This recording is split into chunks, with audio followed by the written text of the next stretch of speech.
বিদআত বলে শরীয়তের এমন যে কোনো নতুন কাজ, শরীয়তের এমন এমন কোনো কাজ দিন মনে করে করা। বলেন এমন কোন নতুন কাজ দিন মনে করে করা। দিন মনে করে মানে কি? দিন মনে করে মানে হচ্ছে সওয়াবের আশায় করা। বলেন দিন মনে করে মানে কি? সওয়াবের আশায় করা।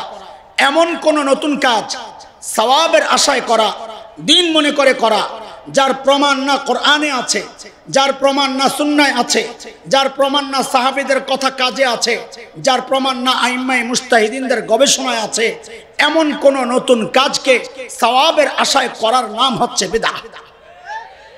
আচ্ছা, এখন সাধারণ মানুষ তো এত ক্রিটিক্যাল কথাবার্তা বুঝবে না। এই সুযোগটা ওই বিদআতি মোল্লা গ্রহণ করে, যায়া তার অনুসারীদেরকে বলে, ওই মোল্লা খালি বলছে নতুন সব কাজ বিদআত না। বলে হ্যাঁ। বলে তাহলে ওই মোল্লারে যায় জিজ্ঞেস কর নবী আলাইহিস সালাম মাইকে বয়ান করছে কিনা। তো বলে না, করে নাই। তো তাইলে মাইক ও বিদআত, যেহেতু নবীর যুগে ছিল না, কোরআনে নাই, হাদিসে নাই, সুন্নায় নাই, ইমামে আবু হানিফার বক্তব্যও নাই, কাজে মাইক ব্যবহার করা বিদআত। তো সাধারণ মানুষ জাহেল, সেও বলে হ্যাঁ কথা তো ঠিকই আছে, বিদআত খালি আমরা করি, এই মোল্লারাও করে।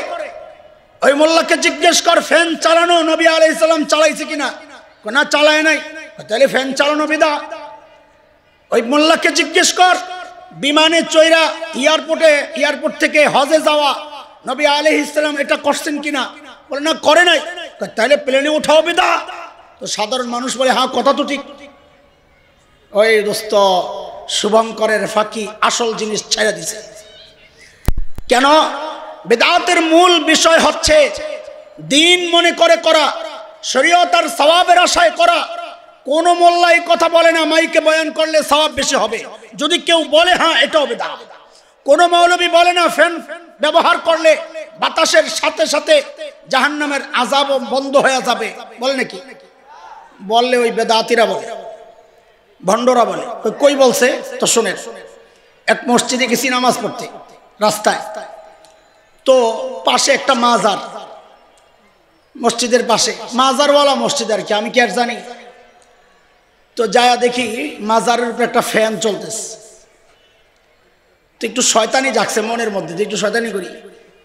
খাদেম একটা মুছতেছে মাজার, ওগো কাজ হতো, ঝাড়ে টাড়ে আগরবাতি জ্বালায়, মোমবাতি জ্বালায়, আর দেখে মানুষের হাত আর পকেটের দিকে তাকায় থাকে, কোন সময় হাতটা ঢুকেই।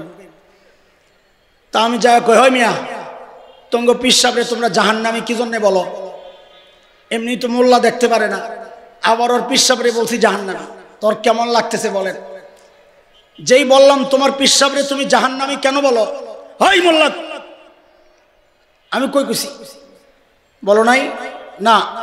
হায় হায়, না বলো। না বলে তো, না বললে এই মাজারের উপরে ফ্যান লাগাইছো কি জন্যে? জাহান্নামের আগুন নিবাইতেই তো নাকি?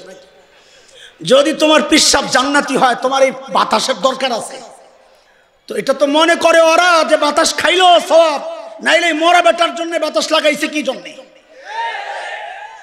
কোন মৌলবী বলে না যে প্লেনে চইরা হজে গেলে ওই হাসরের মাঠে আল্লাহ বলবে ইরতাকি ওয়ারাতিল কামা কুনতা, বাতাস খাইছো,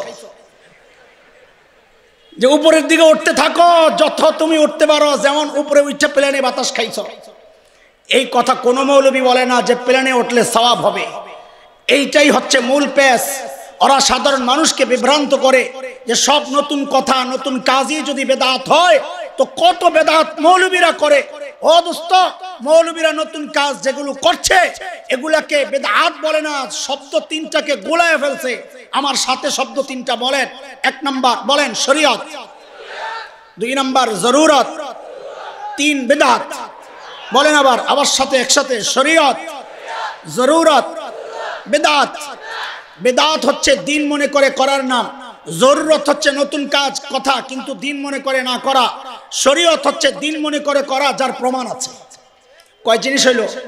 সবগুলারে গুলায় আপনাদেরকে মুয়া খাওয়ায় আর তার পকেট ভারী করে, এটাই ওদের কাজ।